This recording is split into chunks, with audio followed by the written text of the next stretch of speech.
the criteria Latifi needs to do to get re-signed, not get last. Spar's back, and lights out, and away we go. And Lewis Hamilton is halfway to space. Personally, go IndyCar over Williams. Yeah, Grosjean Zhu? Guan Yu Zhou. Guan Yu Zhou. No, Zhou Zhou Guan Yu. Yu. I said that the first time. George was already sitting in that seat. Look, I don't agree with it, but you've asked a question. I'm trying to find a way to justify and I'm just it. trying to absolutely tear your answer apart. G'day, and welcome to Formula Bums on the Bench. My name is Jacko, and with me are two guests. One of them's Andy, and one of them's this fucking Photoshop he's put up behind him on the green screen. Andy, would you like to introduce who you Photoshopped behind you today? I just want to point out I did not Photoshop this. I found it on Google, but I got our old friend, Osama bin Russell. It surprised me. Look, there was a large portion of the world that felt very bad for what happened to George at Singapore.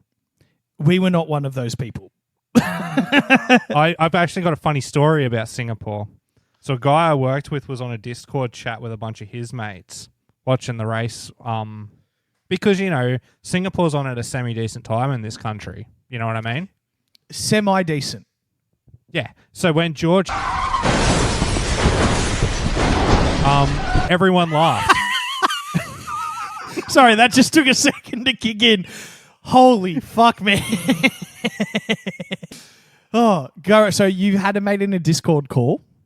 Yeah, so he was in a Discord call with all his friends, and apparently the moment he hit the barrier, not a single person wasn't laughing because they said it couldn't happen to a nicer fella.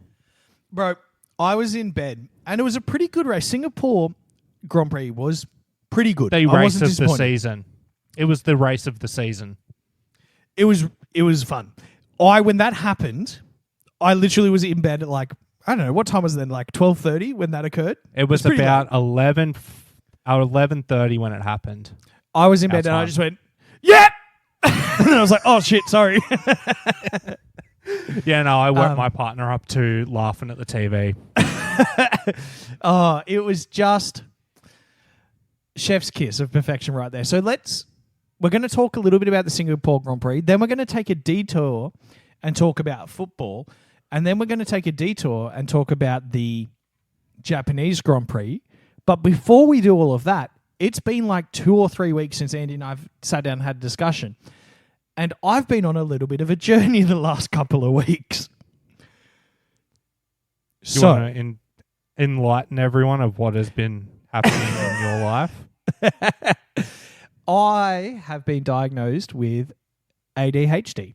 And what I've learned about this condition is that every motherfucker on this planet knew I had it except for me. Yeah, nah. This was... So, yesterday, I had 2 psychology appointments. One in the morning, and at the end of it, I was like, so yeah, what do you reckon? And she's like, oh yeah, mate, 100%. I was like, oh, cool. All right, that's neat. And then I had my actual assessment last night. And at the end of the assessment, I was like, well, what do you think? He goes, oh yeah, 100%. I was like, everyone keeps saying those words to me the last 2 weeks. So it's been great. How does that make you feel? Pretty good. Overall, pretty good. Life kind of makes sense now. Like, I grew up, my mum always called me, she's like, you're an old soul, you know, you're a little bit different. Mum lied to me. I was a fucking weird kid and I'm a weird adult and there's a condition for it. So that's where I'm sitting at the moment. It's fantastic. Are you saying your mum used to call you an old soul? Yes. Yeah, so Renee also gets called an old soul by her mum. And she's got ADHD too. Yeah, we're pretty confident she has it as well. This was the end of the discussion. Isn't it funny how the three of us always seem to get along really well? Yep. And now we figured it out. I'm excited. I mean, like free speed, right? How fucking good's that? Except it just makes me feel normal. Yeah, man, it's a hell of a thing. So let's take your brain back to Singapore. I was watching it. I don't remember a goddamn thing. Let me tell you what I do remember. And then you can tell me which parts I've made up or not. Because this is always a fun game, is talking about my memories. Yeah. Red Bull, not a good weekend for Red Bull. So I remember Checo, he's not having a really good couple of weeks at the moment. He was right down in the qualifying. Max Verstappen popped it in 10th in Q2 for Liam Lawson to come out of nowhere and knock him out of the top 10. Mm-hmm. So both Red Bulls are out in Q2. It left... First time in 5 years. Is that it? First time since 2018, both Red Bulls have been knocked out in Q2. That's shocking. And what's also more shocking is that 2018 was 5 years ago, man, because it feels like last week. Was it 5 years ago? Yeah, it was. Yeah. It was like fucking... Shit, man. It does feel like last week. We're getting old, bro. We're getting Fucking old. Don't remind me. And then we saw the return of Carlando for the rest of the race. Yeah, you did miss a few minor details. George Russell crashed. Everybody liked that. We'll get into that. Everyone liked that. You're missing the free practice incident where Fernando Sigma-Alonso killed a member of the royal family. Oh, yeah, the lizard gate. No, I still think the best article headline I saw was reptile dysfunction. That one there, that's whichever website wrote reptile dysfunction, they win that conversation. That's the best fucking name ever. Fucking F1 Twitter had a meltdown because of it, though. You're more of a Twitter/X user than I am. I spend a lot of my social media time on Reddit, which is also a horribly embarrassing thing to admit, but that's where I see it. And I'm not going to lie, man, the lizard wasn't brought up that much on there. It wasn't until you pointed it out and then Rocket Power Mohawk structured his video around Lizardgate that I was like, oh, well, yeah, they fucking, in Canada, they run over gophers every year. It's not that big of a deal. But this thing was like Godzilla. It was a massive lizard. Yeah. Didn't GP call it son of Godzilla to Max when Max pointed it out? Yes. Yeah, I do remember that radio call. He said, yeah, son of Godzilla or something. It's just, we love this sport. I love this sport. They're not that funny, though. You know what I mean? Like, it was the lamest dad joke ever. But can we talk about the other incident from Singapore? Lance the Stroll? qualifying incident. Can I go on a rant and then you tell me what I have to bleep? All of it? What? Okay, Look, hold on. Let's talk about this constructively. It's going to be constructive criticism towards the fucking moron. Go on. This motherfucker, Fat Boy, as he likes to be called. Wait, what? First run, I don't know. First run in Q1, he's dead fucking last. His last run on Q1, he's down 3/10 on himself. He's hopeless in this car. And then he shags it into the fucking wall in the last turn, ruining everyone's Q1 runs. Including Piastri's, who I'm now coming around on. Yes, I told you. But when are we going to admit that this motherfucker is hopeless and shouldn't be anywhere near a Formula One car? It's fucking ridiculous. It's fucking ridiculous that he is allowed to destroy a $2 million car every other week and get away with it because his dad runs the fucking team. He's a stick moron, fuckwit, Arsenal supporting. Well, first of all, we need to talk about that last segment. I agree with most of what you've said. And you know I do. I've never liked Lance Stroll. We need to talk about the thing that I think's really upset you the most about Lance Stroll on this weekend is that you found out that you both support the same English football team. And I think you need to admit that that's what's really got you upset here. Doesn't deserve to be. If he does support West Ham, he doesn't fucking deserve it. Because when that popped up that he was a West Ham supporter, I instantly was like, oh, Andy's not going to like this. I can accept David Croft and all his flaws because he is a West Ham United supporter. He is a hammer like me. But I cannot accept that this fucking moron is a West Ham United supporter.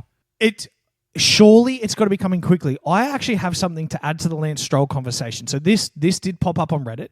and it was the screen cap of RPM's rant.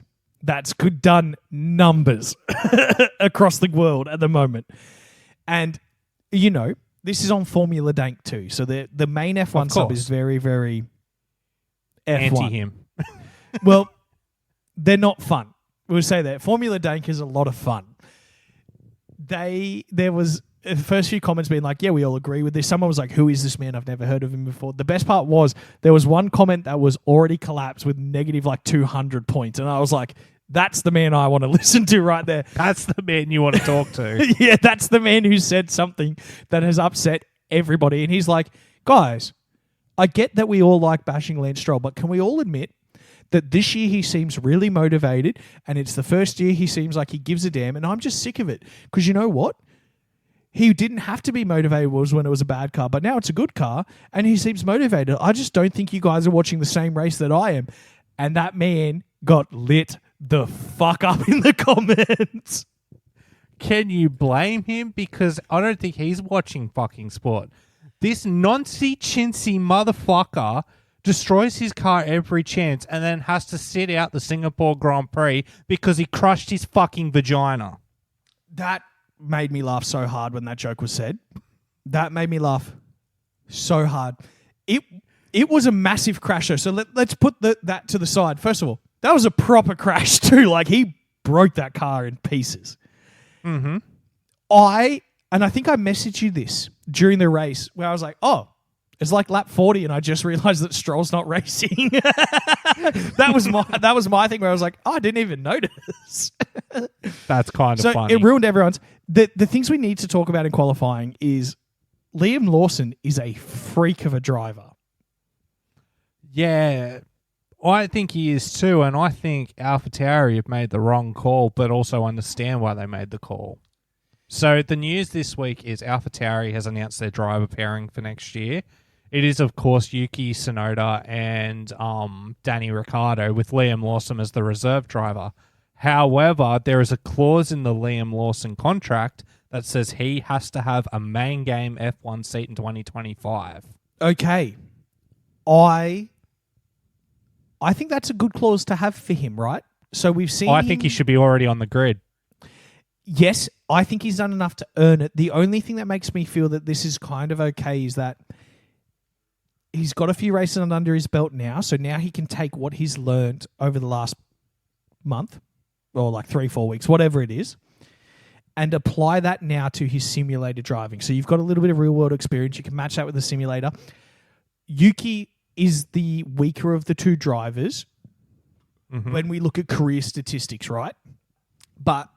And I love Danny. I love that man's big dick. We all do here. It's national treasure. Australia's the home of the big things. We should just make a big dick Danny Rick statue. Anyway, that's off topic. But Danny has had the better career overall. He's got tenure. Yuki has had a couple of iffy years, but he's actually a pretty okay driver. Like, he's done a lot of maturing. We were kind of bashing him a year or two ago. Now we're both like, yeah, he's actually all right. Like, he's not going to win anything, but he's not failing to the point of you need to get out of the sport. You know, he's not in the Lance Stroll category at all anymore. He's in the, okay, maybe he was brought in a little bit too young, but he's got some talent there.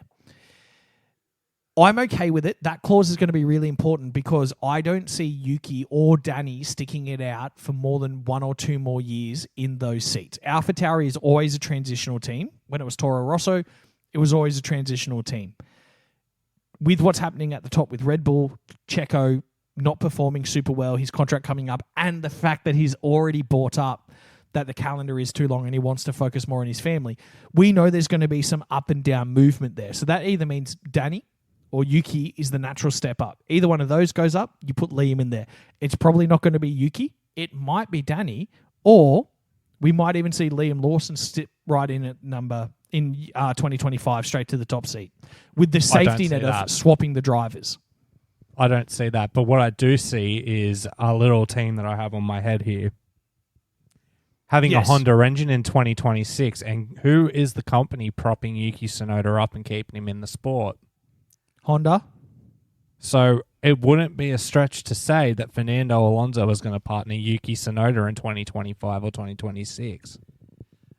Because at some point, Fuck Knuckles' dad needs to just sit down, spank him on the ass, and say, "You are useless and a waste of my money." That was my only point. Is like, okay, that's a brilliant idea. If that happens now, no, it has to be a when. It has to be a when now because fucking Lawrence has said he wants to be a world champion. He is not going to become a world champion in that team while Fat Boy is lagging 100 and something fucking points behind Fernando.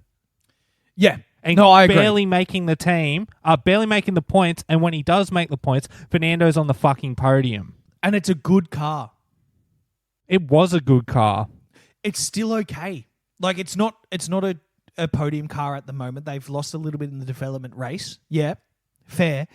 But it's not a back of the grid car. You know what I mean? They're still ahead of Williams. They're still ahead of Haas. They're still probably ahead of AlphaTauri and definitely Alfa Romeo at this point. You know what I mean? It's the middle car at this later point of the season, which means you can still comfortably scrape 2 or 3 points a weekend out of it like Fernando's doing every weekend. And also, the more points they get, the better their chances of moving up in the grid, getting more prize money and shit at the end of the season. Imagine if the Spastic had fucking scored points while fucking Fernando's getting on the podium. Like, they've already dropped to 4th, and they're currently fighting McLaren for 4th. McLaren's going to end up 4th this year at the rate they're going. Well, let's talk about McLaren. They could even push for 3rd. They could even push for 3rd with the rate that they've developed that car. You know what I mean? And here's fucking Aston Martin. This was the gun car at the start of the season. We were all thinking, they're going to get a win this year. Obviously, the development is stalled, but if that fucking useless prick had been scoring points instead of languishing at the back, not giving a rat's ass about the sport, but I'm actually mad that he's there now because he's fucked Aston. Yeah, and that's what I mean. Like, normally we're pretty laughy jokey about this, but the last 2 weekends have really gone, you know what, it's beyond a joke now. It's actually kind of doing brand damage to the whole organization here when we look at it. You've got Felipe fucking Dragovic sitting there as your reserve driver, the F2 champion, who's looking at moving to Williams next year as well. I just want to point that out. You've got a really good, talented young driver sitting at the reserve who's probably going to jump to Williams because that seat's going to become available. Which means, Logan's probably not going to be there next year. The only reason Logan's not there is if this Felipe Dragovic deal falls through the cracks. Let's be real. Yeah, no, I agree. He hasn't progressed. They can say he's got pace and stuff, but you can have pace and not shag it into the wall. 18 other drivers can prove that week in, week out. I agree. And look, Williams is a people's champion team. They sit in the same category as Haas, where I don't know anyone who's like, fuck Williams, bro. Or like, everyone's like, no, we want them back up near the top. And Albon is the lead driver to take them there. Like, I've got no negatives to say about him. Ever since he got fired from Red Bull, he's just become better and better and better. We all like Logan as a person. He's fine, right? He's kind of boring, and he's very going to be American. A great WEC driver next year because that's where he should go if he wants, or fuck off back to IndyCar because he's just not good enough to be in Formula One. No, and it's a sad reality he needs to accept. But there is 20 seats, and that's how this sport works. Like, it is. That's why so many people watch it. That's why it's. Yeah, yeah. You know what I mean? Like, before we get back to Singapore, real quick too. Before we get back onto it, we will talk about the epic conclusion to that race. Here's the current driver market for next year. I'm going to read out everyone who's off contract at the end of the season. I want you to tell me how excited you are for silly season 2024. So here we go. Sergio Perez, Charles Leclerc, Carlos Sainz, Esteban Ocon, Pierre Gasly, Valtteri Bottas, Guan Yu Zhou, Fernando Alonso, Fuckface, Daniel Ricciardo, Yuki Tsunoda, Kevin Magnussen, Nico Hülkenberg, and Alex Albon all come off contract in 2024. So end of next year. End of next year, all those those drivers are on the market from whenever the fuck their contract negotiations open up. Very excited. Very excited. That's a huge shake-up 2 years before new engines. Huge shake-up. Funnily enough, there's only 2 drivers signed past 2025. Can you take a guess on who those 2 are? Past 2025. Past 2025. Max Yes. and Valtteri. No. I told Valtteri's off contract next year. Give you one more Okay. guess. I have no clue. Ocon. No, I said Ocon there. It's Piastri. Oh, yeah. He just Piastri literally signed. re-signed. He's re-signed till 2026. So he's got a longer contract than Lando. That makes sense for where he was at, though. Like, we will talk about Singapore a little bit more in depth. I'm glad you're starting to come around a little bit on Oscar. Danny coming back into the sport definitely helped you with that. But It did. what a talent is that kid? Seriously, We'll talk about bro. that with Japan. I want to talk about that in the Japan segment. What I want to talk about is the epic conclusion to Singapore. Because there has never been a greater race this year, and it all stems from the fact Red Bull imploded on themselves. It really did. The fact you take the Red Bulls out, racing is intense, and it's fucking awesome. Yeah. Yes, it is. Because you had Esteban Ocon, remembered he's French, and his car blew up on lap 15 laps to go. Safety car comes out. It was getting pretty blasé to that point, and then Ocon pulls off to the side of the road, and I think the whole world went, oh yeah, here we go. Here we go. Because big brain Rebecca at fucking Mercedes, pulls in both Lewis and Osama. They both put on the medium tyres. They give up 2nd and 4th to go for the win. My dick can only get so erect. Fucking both these cars cruise up behind Charles Leclerc and fuck off into the distance. I'm getting harder and harder thinking about the epic conclusion of this race already. Who's in front of them at this point? At this point, after they fly by Charles because Charles was left out to dry, there is just Carlos and Lando. That is it. They're in 3rd and 4th, and they're catching them by about 1.5 seconds a lap. They get to the second... What is it? I think it was the 4th lap they were within 1 second, so they started getting the DRS. Carlos uses his big brain because we all know he's the strategic mind at Ferrari. He backs off to give Lando DRS, and what does that do? It means both the Mercedes on better tyres cannot get past Lando unless they really fucking dig deep and push for an overtake that's not there. And one of them did. It was huge big brain by fucking Carlos. I'm going to stop you there. Why? I'm glad because you're doing it now, because I was like, we really need to actually have a talk about Carlos and just go, that is, because he's had an uppy down year all year. This is the Carlos that people can see. Like that lap there, that end of Singapore is like, that's why he's in that seat, because he just went, I know what I'm doing here. Let's go. Because he even got called out on the radio like, you've dropped back to DRS to Lando. And he went, yeah, I know. It's on purpose. And everyone's just like, oh my God, he's thinking like Fernando here. Because that's a Fernando strategy. Yeah, driving someone else's race. Yeah, and all he does is drive. He puts his car in the perfect spot for 4 laps so Lando can't overtake him. Lando has the DRS to protect from the Mercedes that are behind him trying to push for the fucking overtake. And it leads to last lap at one of the pivotal corners where you can make an overtake. Dickhead locks up and puts it into the barrier. And the world rejoiced. Yes. Because Lewis was too far behind to mount a charge on Lando or Carlos. So he still made it up to him. But that podium was Carlos, Lando, and then Hamilton. And I couldn't have been happier. Because the Max Verstappen podcast was cancelled for a week. I was so hoping that they'd let him in there anyway and like lean into the joke to be like, go in there, Max, and give them the microphone.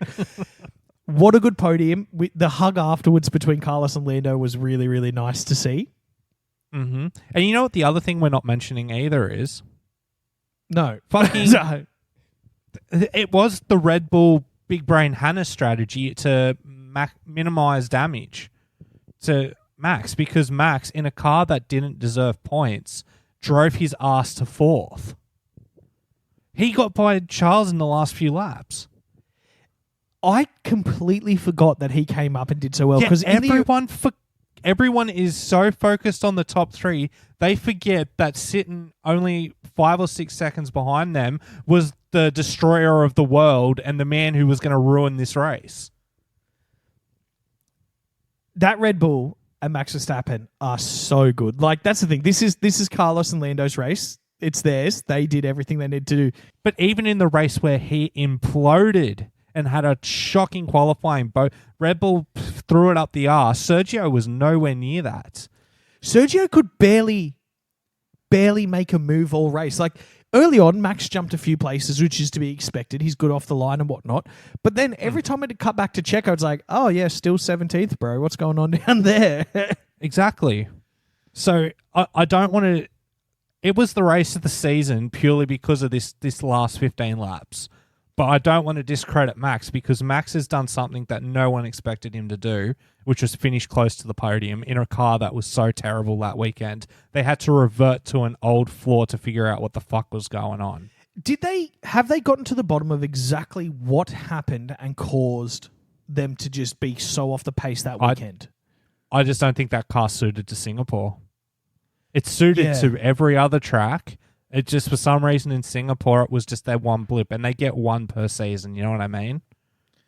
Like, and even Max can't be mad. Like, he's won everything this year. Overall, so you can't be mad. You know what I mean? Like, yeah, it was their one this season, where traditionally their one this season is like 2 blown up engines. This time they were just a little bit slow. Like, that's them at their worst. 4th. Worst weekend of the year, 4th place. That's pretty good. Not that bad. Yeah, I'd be pretty stoked with that. Anything else you want to talk about Singapore? I can't wait for it to go back there. Maybe I'll get a ticket next year if I can. I think my dad went one year, or he didn't go on purpose. He was just in the city when it happened. And he said they watched it from one of their hotel balconies, and he goes, it was unreal. And like, night racing is particularly gorgeous because the lights make the cars look stunning. New Williams livery looks good too. It's done too. That was only for Japan and Singapore, that livery. I loved it. They should bring it back permanently. So, fun fact, I recently started a new career on F122 because I refused to buy 23. I'm using this similar livery. The Golf liveries always look good. Always has. Always has. When McLaren did their special one last year, or was that this year? No, it was last year at Monaco. Monaco, yeah. That, again, stunning. Stunning. They're livery. Always stunning. I don't know what it is about the light blue and orange, but it makes the car look sick. Like, you think back to the Le Mans Ford GT, that thing always looks sick. Like, it just looks fucking sick. It does, better than pink. It's hard to find a color better than pink. But so on cars, anything works. Yeah, pretty much. Now we need to talk about some rugby league. It's final week. Finally. Okay, can I just... Are you supporting Sydney, or are you doing what I'm doing and supporting the enemy? I am supporting Brisbane. Yes. The enemy. Yes. I can't support Penrith. Me neither. And I think we will have very similar reasons, right? So you and I were both excited when Penrith was on the up. We all are. Everyone likes an underdog. They're about to win 3 in a row. I don't want them to win 3 in a row. Brisbane, I want them to win because I don't want them to win. I just need Penrith to lose. And I've run out of choices. You know what I'm saying? Yeah, that's pretty much it. Melbourne didn't even put up a fight. That was, without a doubt, one of the worst games of football I've ever seen them play, which is crazy. I've said that a couple of weeks in a row because when they played the Roosters, I was like, yo, they didn't play super good in that second half. This game against Penrith...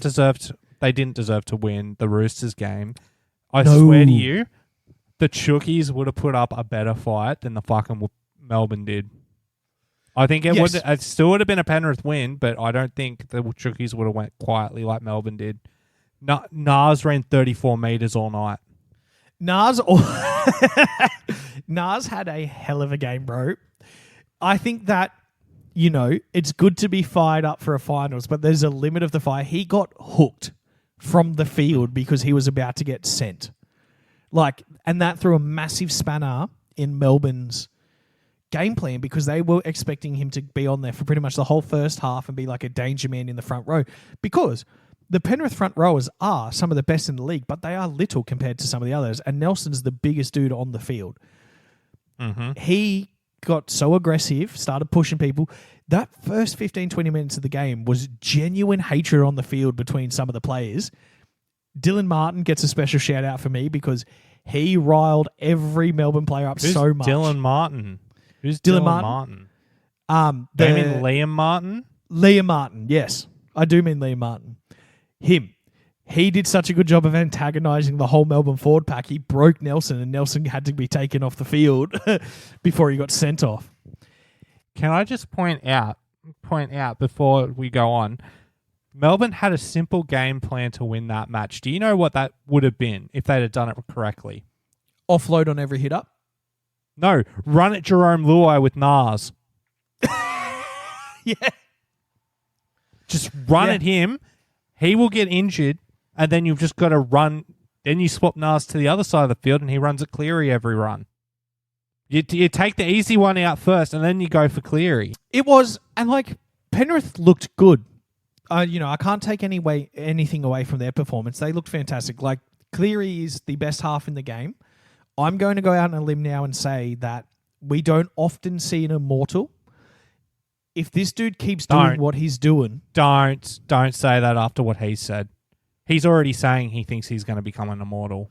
Oh, no, you're not allowed to say it yourself. We have to say it. No, he said it himself, so therefore he's never going to become one because he's saying it himself in an You're not allowed way. to say it. Yeah, you're not allowed to say it. You let other people say it for you. No, that is the rules. Yeah. Oh, well, that's a shame because he's very good. He's a very good player, but they have become the arrogant side. They have become the New York Yankees. They are, and normally I'm pretty okay with it. The only things because Brisbane is too, right? They're building a little bit of kind of a front, but I think where the difference is, and where I've kind of drawn the line a little bit, is that if you're doing really, really well and you're personally performing very, very well, you're allowed to be a little bit show-offy. But this year, they've had a couple of players who aren't hitting their previous bests, but they're still acting the same way. You know what I mean? It's kind of transitioned from, we are better than everybody else, to be like, no, we're still beating everybody else. But Luai, you played like shit. Why are you talking smack on Instagram? Yeah, I know. Yeah. And it's only a few plays. For the most part, they're still running in a perfectly machine-like formation. They are devastating to come up against. The refereeing helps a little bit too, of course. Well, how do you feel about that? Because they've been protecting Cleary all year. It's very clear that every time he goes to kick, Yo moves with the kicker, which is a clear-cut penalty to the other team. Yes. So I wasn't super aware of it until... Was there an article that popped up recently about it? Something's popped up very recently. 360 called it out last night. They called it out in the media this week too, which I think is the smartest thing you can do, because all of a sudden it puts the ref under pressure to be like, no, this is a penalty. Because Brisbane did it, not Brisbane, Souths did it the other year when Wayne Bennett was coaching, and what happened week one? Penrith got beat. So let's call it out now, and let's get it in the ref's heads that he needs to be looking for that, because people are going to start calling it out now. Because it's been happening all year. Yo moves in line with the player to block for Cleary, which is a clear-cut penalty to the defending team. Because you're not allowed to do that at all. You're essentially running the player off the ball. Yeah. So I do think it needs an adjustment. As much as I want it to be looked at and treated fairly, I don't know if it would change the outcome of many of the games either. I don't want that to take away from the fact that it's wrong, but I still think it was... You take that out, Penrith is still better at football than most of the other teams. I still think they'd be in the finals. That doesn't mean I don't want it looked at. I just don't think, you know what I mean? I don't think we'd be looking at a Warriors-Roosters Grand Final if that was penalised harshly. It still needs to be called out, because here's the thing. You guys are that good. You don't need any special protection at all, because you are just better. But it's the thing where it gives Cleary a bit more room, and that's the one thing you don't want to give a half is room. The moment Especially he's got room when- and time to think. Especially when he's so good at putting the ball exactly where it needs to be. Like, he is a fantastic kicker too. And that extra half a second, we saw it. Perfect example of what a half second, a 0.2 of a second can do in a game of football is Sammy Walker getting charged down twice, right? Exactly. Yep, if he had another half second, those goals would have gone through. Mm-hmm. But they cramped him. They managed to charge him down. So it is definitely having an effect on their results, which is unfair because they don't need the help. Let's talk about the referees, though, because we've seen some big errors in the last couple of weeks that have actually been addressed for once. So me and Josh talked about the dickhead Klein the other week. We talked about that. Mm-hmm. But who was it last week that fucked up? It was Sutton, wasn't it? That was let Sutton. the forward pass. Yeah, couldn't happen to a better referee as well. Another one who should never be in the position he's always in. Yeah, which has led to a very nice pick for the grand final for once, which is Adam G. I don't like it. Yeah, but you don't like any of the refs. No. Adam G, as a referee, has a 96% win record for Penrith and a 33% win record for Brisbane. I don't like that they picked the bias ref. That's okay. So you've got numbers here. That does change things a little bit. I've actually got numbers, yes. He's done his research. I was going to pick a referee. Research. If I was going to pick a referee to referee this game, it's the Super League referee. Yeah, they're fantastic, hey? Fly one in from the Super League and let him referee it, because none of the referees in the NRL deserve to be reffing the fucking grand final this year. Not really. I'd say the only one you could probably sneak in would be that red-headed kid or the one who looks like Nigel Thornberry but shaved off the mustache. The two junior fellas. No, neither of those guys should be in it. Ratface is terrible. I've got it. This is from August 2023. I've got the numbers. For the Broncos, the best referee is the Ratface one, Peter Goff, with 85.7, 7 games, 6 wins. And Dickhead Sutton's at 58.3. The worst is Adam G with 21.4. 14 games, 3 wins. And Grant Atkins, 40%. The best for the Panthers is Chris Butler, who's got a 100% win record for him. And Adam G, 93.3. 15 games, 14 wins. So here's how you pick the referee for the game. Put both their win records together for all the referees and whoever's got 50 for both. Yeah, closest to 50 or as for closest to 50, which for me would be Grant Atkins. Atkins is a good ref. Why can't he do it? I was going to say, he's a good ref too. We all like Grant Atkins. Yeah, let Grant Atkins do it. He's semi-decent at it. He'll do a good job. And also, it's not one of these ones where... Because fucking G's one of the ones that protects Cleary. He is adamantly ignored the fucking blocking of the kicks. I tell you what, man, it's going to be interesting to see how the refereeing goes. Because really, at the end of the day, if you're not a main supporter of either of those teams, you just want a really good game of football. That's really what the rest of us are looking for. Like, the result really doesn't matter to you and I at the moment. We both have picked Brisbane because we prefer them over Penrith, but it's a coin toss. Like, I don't actually give a shit. Well, I do. I don't want to see Penrith get that three-peat. I want Para to still have something. Because the last three-peat was Para in the 80s. Yeah, that's the last time they won all anything. those fans. That's the only thing those fans are holding on to right now. Yeah, it's a valid point. They ain't winning much these days. Nope.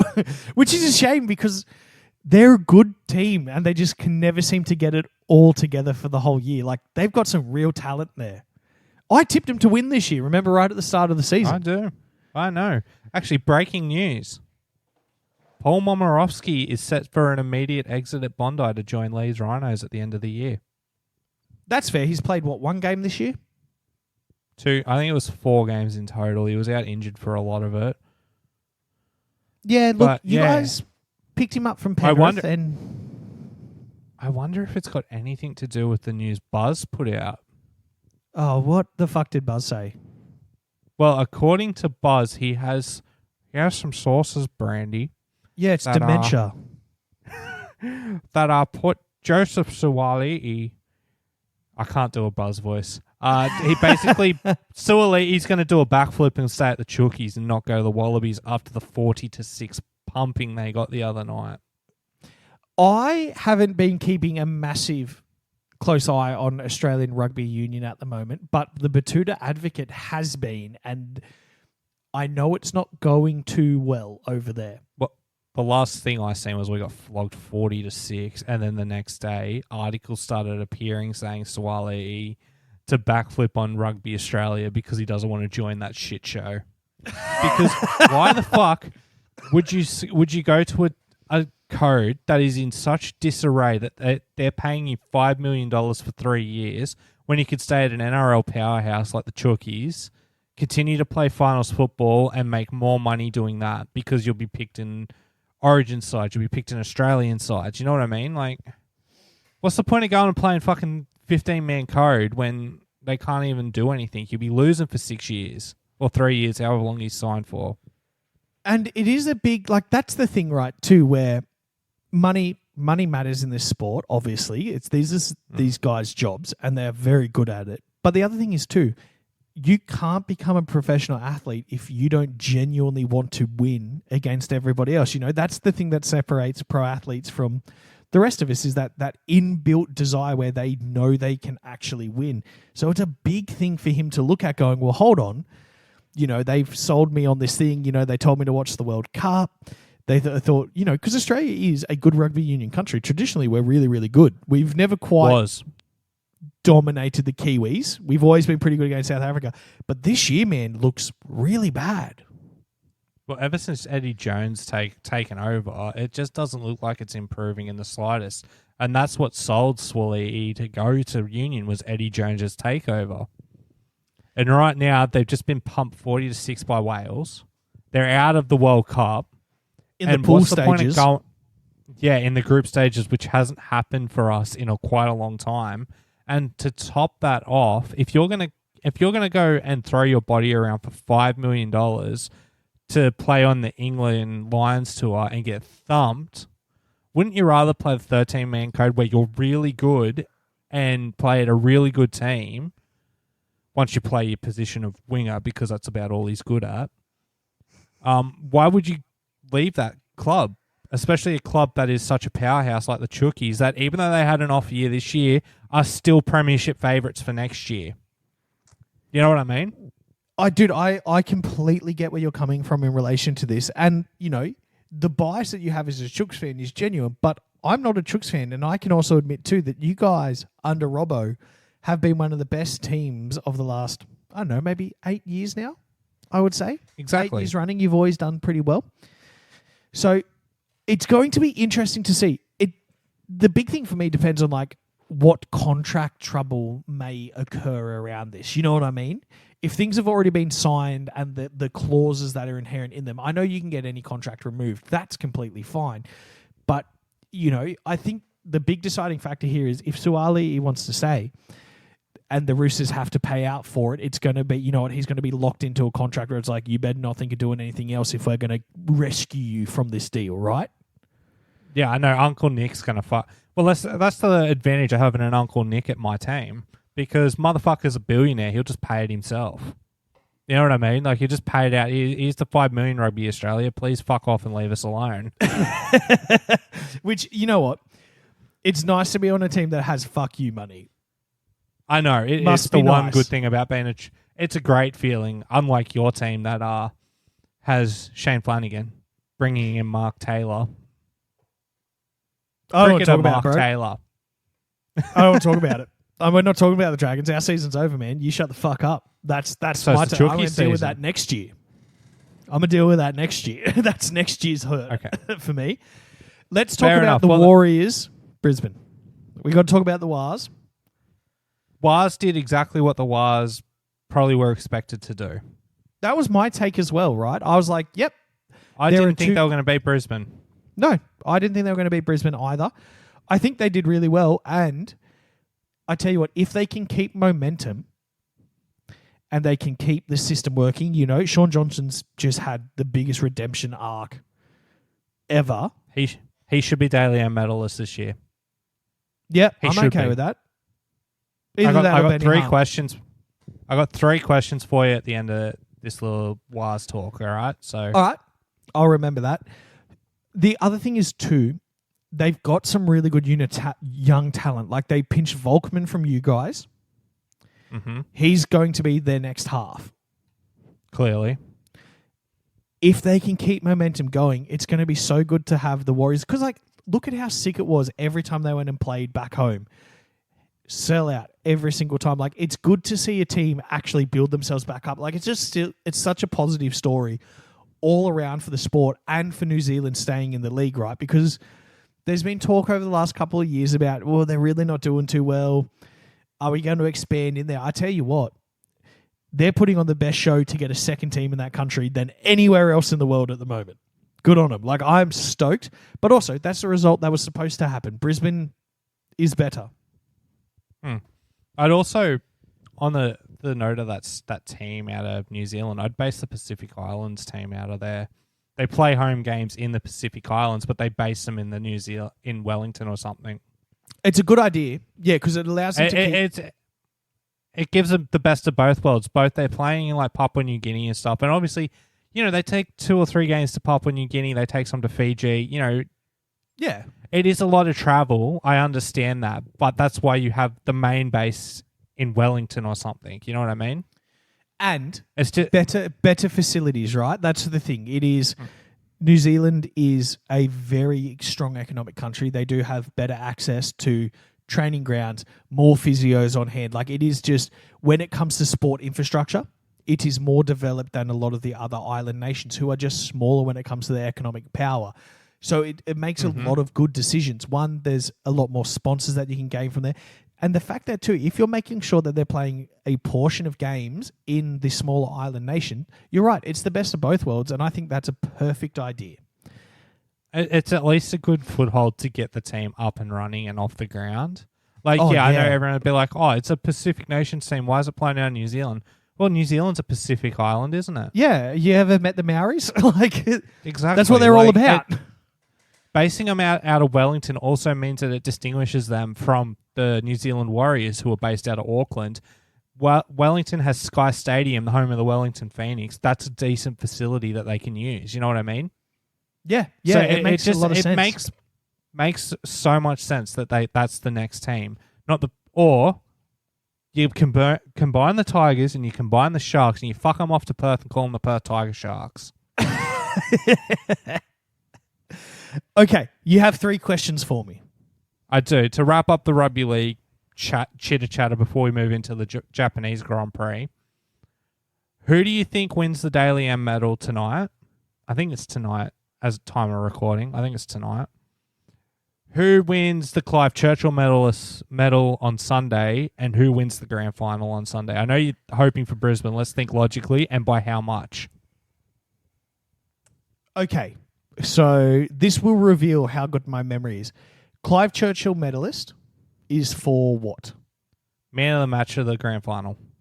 Okay, and the Daily M is for getting the most points throughout the year voted by the journalists and the voters. Yeah, it's Player of the Year. Player of the Year. Okay, so Clive... And keep in mind, if you have been suspended for more than 2 games, you are disqualified from winning the Daily M. So that's why Reece Walsh isn't up for anything. Well, I don't... Reece Walsh wasn't going to be in any of my answers. I think for the Clive Churchill, man of the match, I would say Dylan Edwards. I think we'll get it. As for the Daily M... Sean Johnson, you put a pretty convincing case forward for. I'm going to go out and say Nathan Cleary. I think that he'll get it. I don't think he's up for it. Was he suspended? No, I don't think he was injured for that significant period of time, so he wouldn't qualify. But Sean Johnson was out a couple of times as well with injury. Yeah, but not for an extended period of time like Cleary was. Okay. I'm just going to quickly go have a look. Yeah, please. And then as for the winner of the grand final, I know the safe money's on Penrith. And I know that they probably have a chance. I think that the momentum that Brisbane has, I think they will end up winning the grand final this year, and I think it will be by 2 points. 2 points. These are the two best teams in the league. They play a different style of football. Both of them are hyper effective. I just think that you've got more personality on Brisbane that will rub the Penrith players the long way. Now, this is all referee depending. Now, if this is an equally and fair refed game, I think that Reece Walsh is enough of a little shit stirrer to rattle Luai because he's done it before. We've seen him do it in Origin, right? He got inside Luai's head the whole game. Yep. I also think that, that forward pack that they have, what's his name? Patrick Carrigan is a better 13 than Isaiah Yeo is. Yep. I think that we've seen a number of times this year that if you can offload the ball in a hit up with one of your forwards against Penrith, because they put so many men in the tackle, there is space in the line. And Brisbane plays a very dynamic, very free-flowing, very fast game of football. Ezra Mann is incredibly quick. The second that ball comes out, you've got Reece Walsh, Ezra Mann, Jesse Arthurs, Kevy Walters' son, whatever his name is. Billy Walters. So there you go. That's already 4 people off the one little brainwave of me who could take the offload, get through the line, and pass off to a supporting player. That's not even including people like Katoni Staggs, Selwyn Cobbo. Like, they're just so dynamic in broken play. If they can break Penrith's defensive structure, I think they'll get it. Penrith is still going to be near impossible to do that too, but it's whenever they offload the ball, especially from a big prop hit up, because they throw so many people in, Payne Haas is going to put some damage in that front line, you know what I mean? If I'm sitting there as Kevy, I'm going to be like, okay, what we're going to do is we're going to try and run offloads through our big men at the front, Paddy, Payne. If that doesn't work, well, we know they're going to guard us from it every single time, so let's use Billy very quick off the mark to burst out of dummy half, take the ball 2 meters forward, you've cut out the markers, there's space again. That being said, it wouldn't surprise me if Penrith completely shuts them down for 80 minutes and it's a 6-4 scoreline as well. You know what I'm saying? Like, it wouldn't shock me either way. But, Brizzy, now you have to answer those 3 questions, man. What are your thoughts? All right. Daily M tonight's going to Sean Johnson. And if it's not going to Sean Johnson, I'm going to give it to probably the next best player on this list. And I'm going to give it to Lindsay Collins. No. Payne Haas. I think Payne Haas could be the first prop to win it with his dynamicness. And now, if not on him, that give it to Tohu Harris. Yep, that's fair too. Those are all good picks. Now, if it is Payne Haas, will you admit he's worth $1 million? No. Because he's a prop forward, he's not worth $1 million. Clyde Churchill this weekend's pretty easy. It's going to go to Reece Walsh, and Brisbane's going to win by 10. Okay, I like that. It's going to be because of Reece Walsh in broken play is going to be too dynamic and too quick, and he's going to get under Luai's skin, and it's going to be great to watch. And Reece Penrith, Walsh they're going to be Penrith's going to sit on their haunches. They're going to be on their haunches wondering what went wrong. And the reason is it's going to be Reece Walsh and fucking Ezra Mann.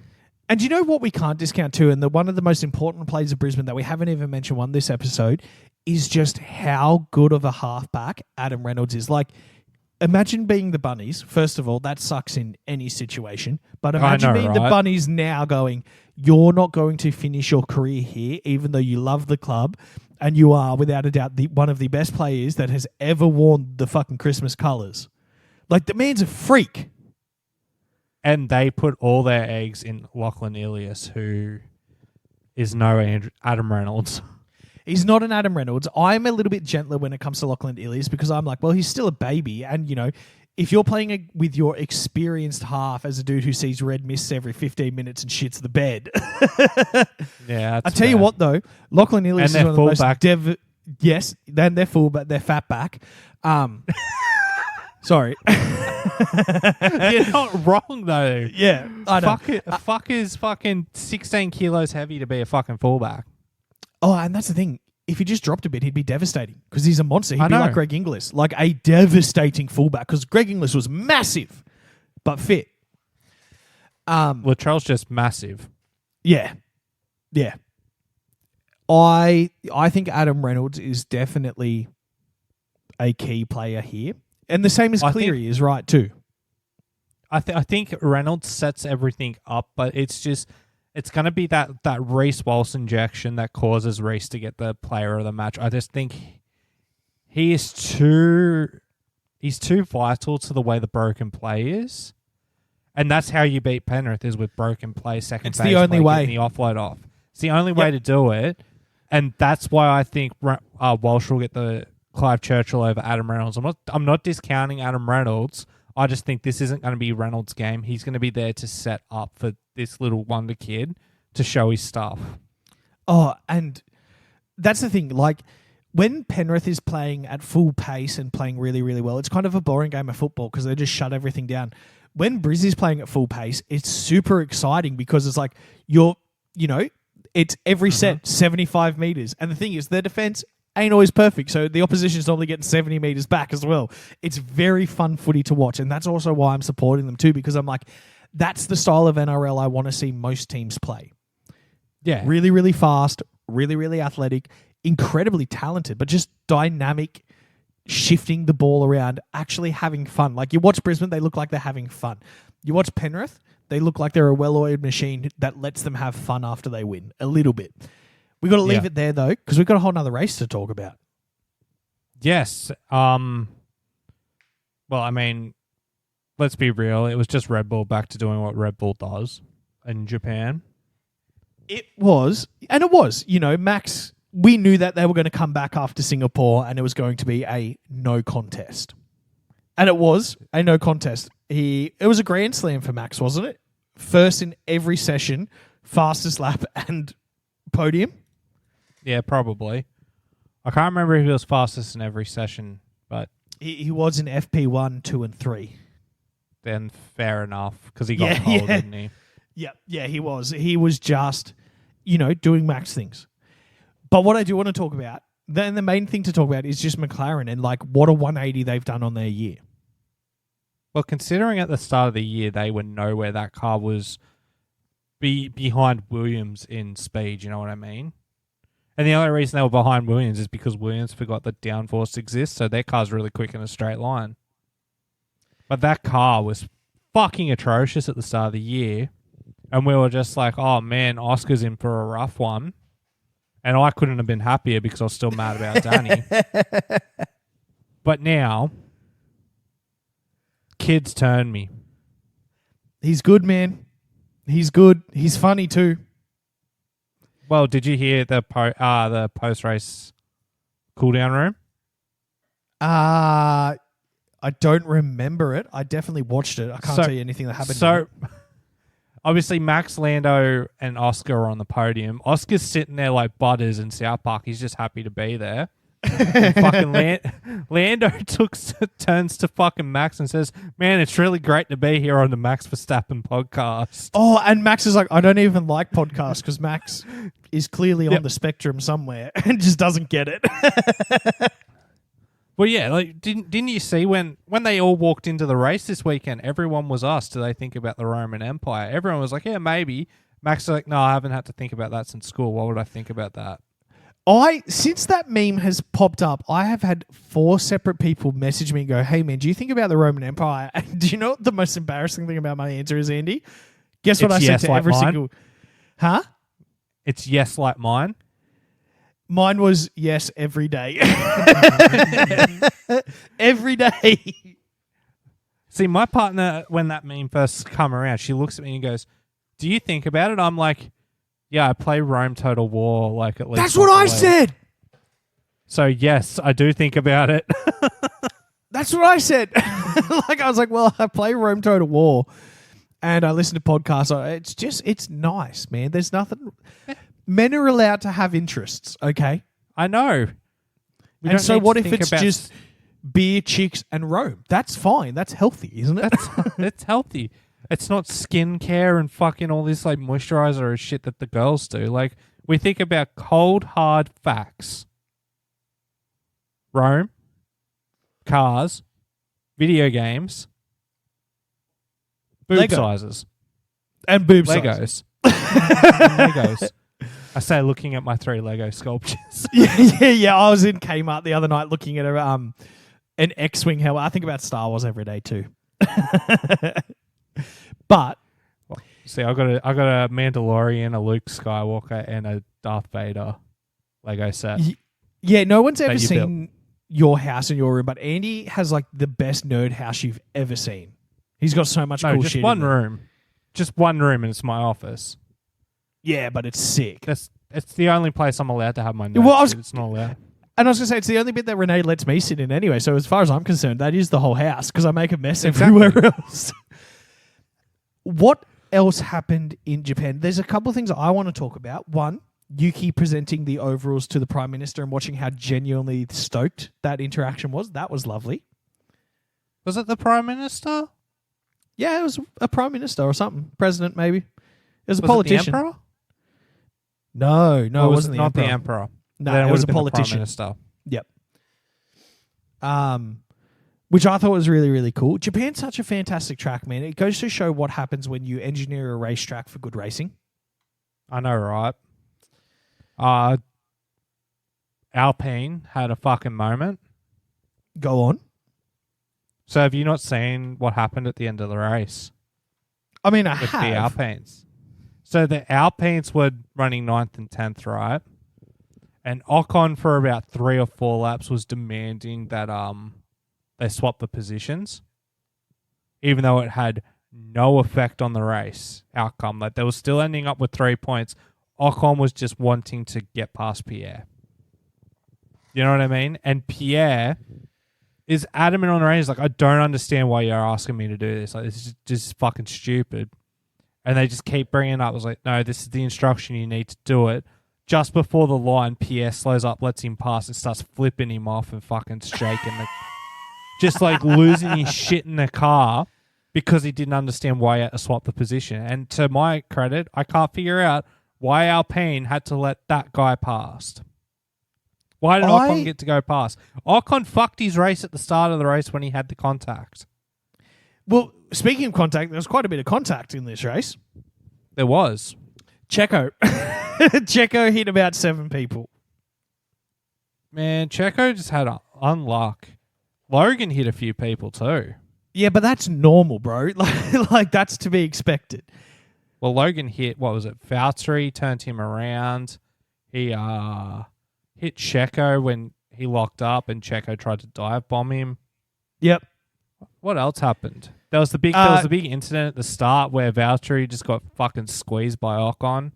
Yep. No, the biggest incident for me is that how the hell do you get 2 DNFs in one race, bro? Checo. Mate. That was smart though. So it's only brilliant one DNF. strategy.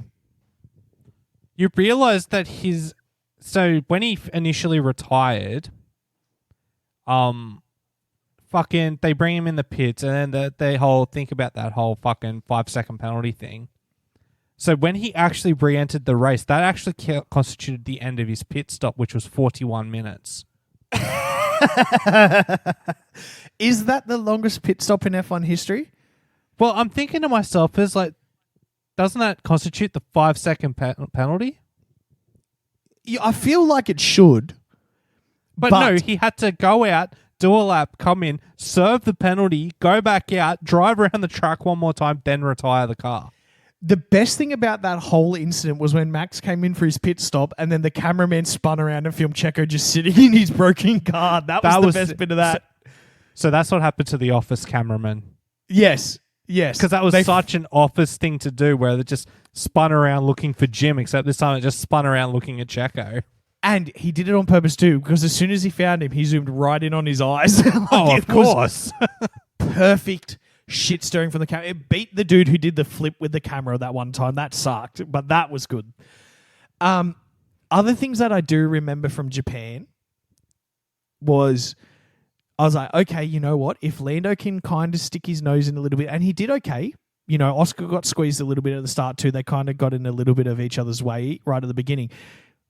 But Max just kind of jumped them, and once that was done, it was all over. Like, the front was kind of boring for the most of the race, but it was good because, you know, McLaren's doing well. You've had a change of heart on Oscar. Mm-hmm. I've had a change of heart a little bit. On Lando? Yes. Good. Because Lando is a fantastic driver and will...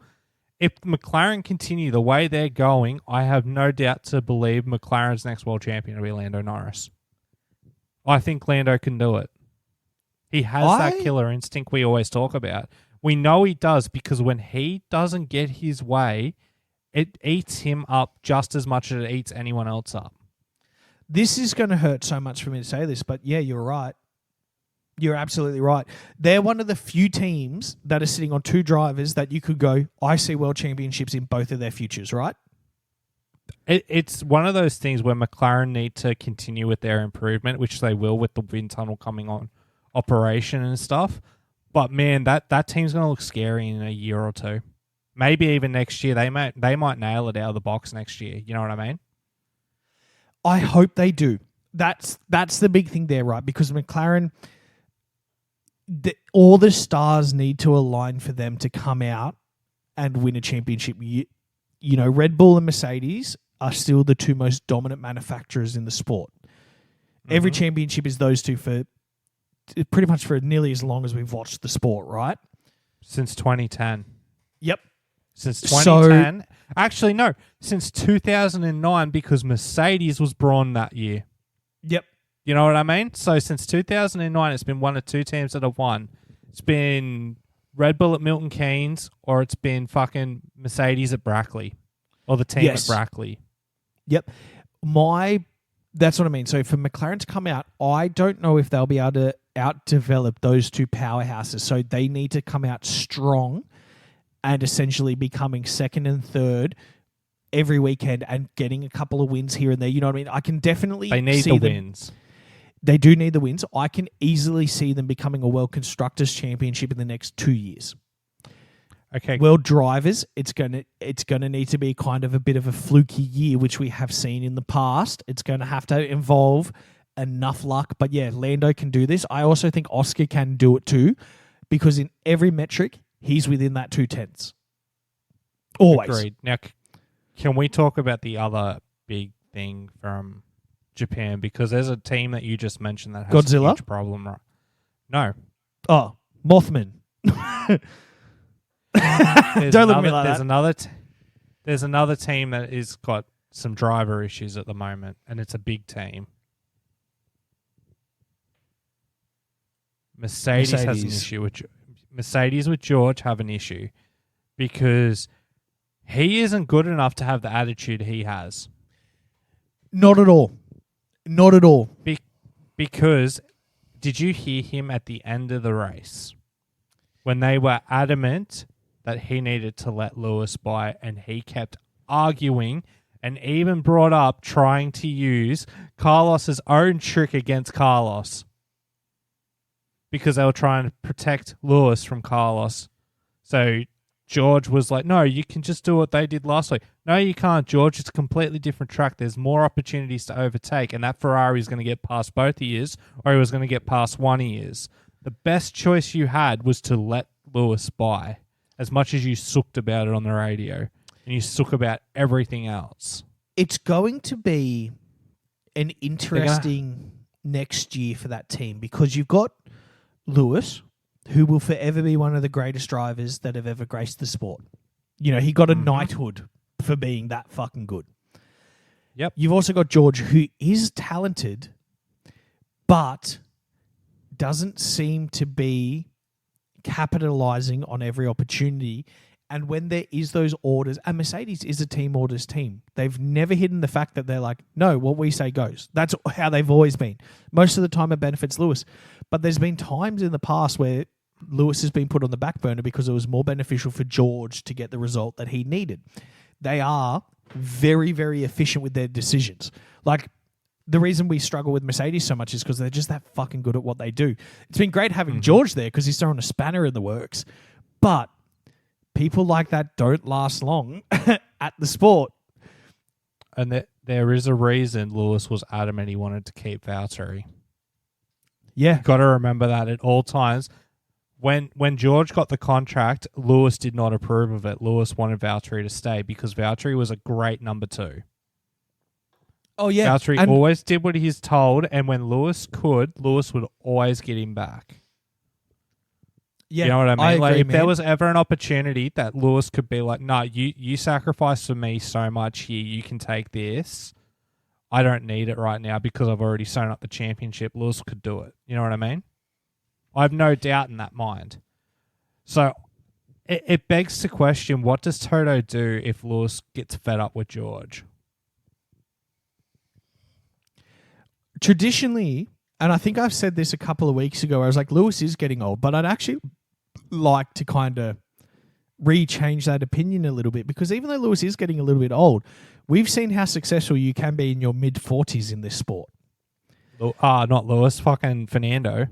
Fernando, even Seb, right? Like, yes, he didn't do as well as he could, but, you know, he was still, and Kimi, they were still very successful as old fellas. They were just racing in cars that weren't any good, but they were still there. I think that, you know, if I'm owning the team and I have Lewis Hamilton on my team, everything I'm doing is about making sure that he's in the best possible position because he can win a world championship half asleep. Yeah. George has a lot of talent, but Lewis is more talented in every metric. He is. He's better. I also don't think George has the killer instinct. He thinks he does. And that's a very good point too, because he's got the attitude of the killer instinct, but, you know, it's not what you say, it's how you drive as well. And as I said at the start of the fucking thing, he jihads it into the World Trade Barrier at every opportunity. I had so much fun with all the memes about going for the gap because he crashed into the GAP in Singapore. And I thought that was just absolutely brilliant. Where it's like, well, yeah, there was a gap. He did. Slam straight into it.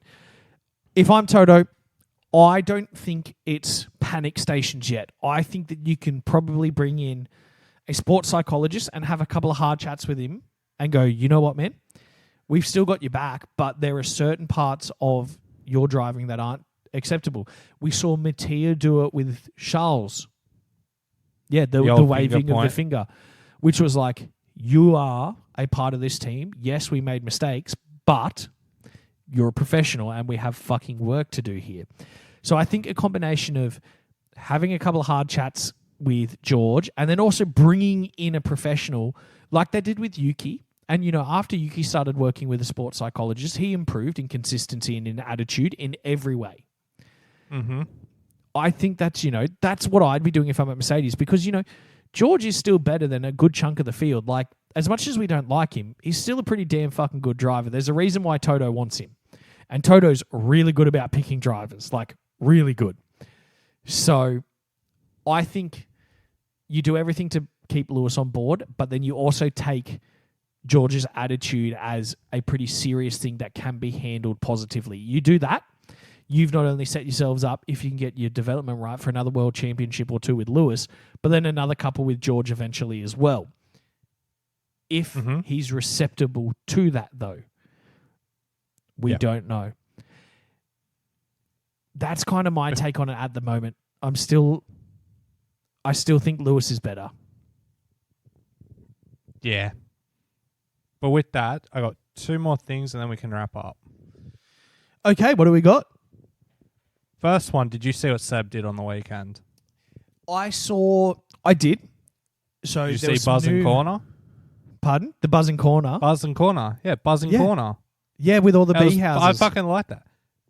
My partner really liked that. She really likes bees, so when I showed her that, she's like, that's actually really sweet. She really liked that. I mean, like, Seb is just one of the best blokes in modern sport at the moment, right? Even though he's not in sport, he's still in sport. Like, he shows up everywhere. He's doing fantastically. That leads to my second thing. There have been rumors that he may be joining a WEC team like next year because he's got the itch to race again. I'm not shocked. Like, that's the thing with these elite sports people, right? It's literally in their blood. Mm-hmm. So we've seen the same thing in the NFL with Tom Brady. He's retired 8 times. Comes back and wins a championship. Hasn't come back. His last one's stuck. His last retirement stuck. Well, that one did. But, he's only 47, so he'll probably roll out at 53 and throw a few balls. I definitely see Seb racing again. Not in F1. I don't think he has any interest back being in F1. It's a different style, but WEC would be super fun. And that will be good for WEC in general because it would bring viewers like us across to be like, yeah, I'd watch whatever Seb races in. We watched... It's interesting. It's interesting you say you don't think he has the desire to race again. Did you see Martin's interview with him? No, desire to come back into F1 in particular. No, that's what I mean. That's what I mean. Oh, okay. That he asked him about it, and Seb didn't rule it out, but said never say never. Look, yes, there's something in that. Audi 2026 confirmed. I was just going to chalk it up to good marketing. But you know what? Bringing him back for your debut season is a way to get 90% of the viewers to buy a hat and a shirt. It's also a good way for Audi to enter the German market, being like, look, we have one of the most successful German drivers driving us forward, you know what I mean, with Valtteri. Seb and Valtteri would be such a good team. It would be a very nice team. I don't think there'd be many bad words said at all. They're very, very kind people. Yeah, look, I will watch whatever Seb ends up in, without a doubt. Like we watched, You're a bit of a NASCAR fan. I'm not a massive NASCAR fan, but when Kimmy's racing or when SVG's racing, I watch it. You know what I mean? We do follow our drivers. Driving it a lot more next year. Yes. He's over there next year at Trackhorse. Yep. That's gonna be interesting. Oh, dude, it's gonna be fantastic. Anything else from Japan? Because it was still a good weekend. A very good weekend if you're an Oscar fan. Well, if you're got a podium. Or if you're a Red Bull fan. 6-time world champion, Constructors champions now. Yeah. Yeah, and hey, they got the celebration right. That's nice to see. That's a first. And Max can wrap up the world championship in the sprint race and be the first driver to ever win the world championship not in a Grand Prix. Look, that would be a cool stat to have, but I think we can all agree on one thing. Someone needs to take him the fuck out. He needs to win it in the Grand Prix. Just don't start the sprint. Just be like, I'm going to take a DNS. I mean, yeah, it doesn't matter at all. I don't think he was too competitive. Like, he's not going to not start. That's why I'm saying, George, you know what you have to do. Fuck it, even Checo. Checo hit like 7 people. Someone. Don't. If Valtteri. Checo took out Max, that would be Checo's contract torn up. Helmet wouldn't be fucking standing for it. Yeah, that's true. Logan. I don't want that. Someone. Stroll. Somebody hit him. Please. Don't hurt him, but just make sure he has to win it in the Grand Prix. Just puncture his tire. Yeah. No, because he'll get a new one on and still come back in the sprint. Take off a side pod. It has to be good. It has to be a good one, man. You know what he's fucking like. I know. Leaves us to our next race. Qatar. We've got Qatar. Well, Danny's back. Danny's back, and my mum said if I didn't have anything good to say about a place, I shouldn't say anything. So next week's Qatar, and there's a sprint race. Yeah. There's not really much more to say about that. It's going to happen. It's going to be a night race. Love a night race. There's that.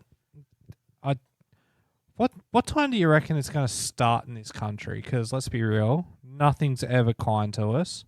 I'm going to say lights out 12:15 p.m. or something crazy like that. No, it's always on the hour. It's always on the hour. Oh, 12. Okay, you're semi-close, but you're just not there. Like story of my life. You want to take another guess, or you want me to tell you when it starts? It's either 11 or 1.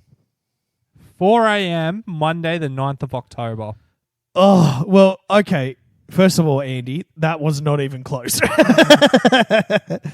And we'll be watching that There's one only on a few replay. hours off. Yeah, I'm not getting up for that. Funnily enough, No. do you want to see what the next? I've got the times for the next few Grand Prix up. Do you want to have some fun? Yeah, Let's why play not? a guessing game to wrap it up for the next 1, 2, 3. The next 4 Grand Prix. So the one after Qatar at 4 a.m. is the United States Grand Prix in Texas. What time do you reckon that starts in Australia?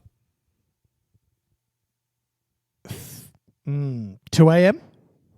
6 a.m. Okay, that's The race that's okay.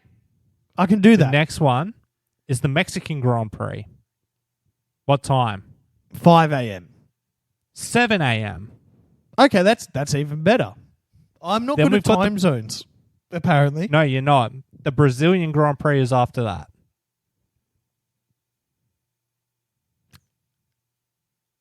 7 a.m. What time? 4 a.m. And the Okay. final one for this little guessing game is the Las Vegas Grand Prix. What time does that start, Jacko? 5 a.m. Wrong. It's Sunday the 19th of November at 5 p.m. We can watch this one. What? How does that work? But yes, Because that's it's exciting. Saturday night.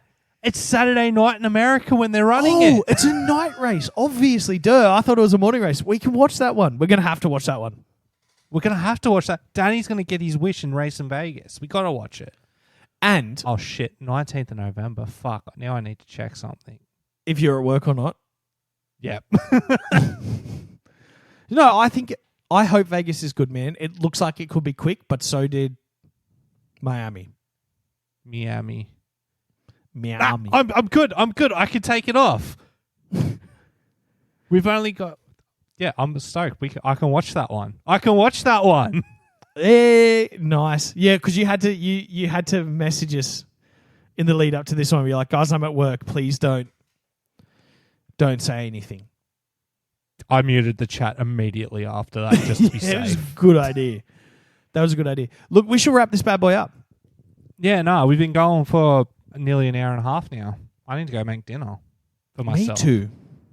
Me too. So thank you very much for listening. We know it's another smash the episodes together, but life's gotten really busy for all of us at the moment.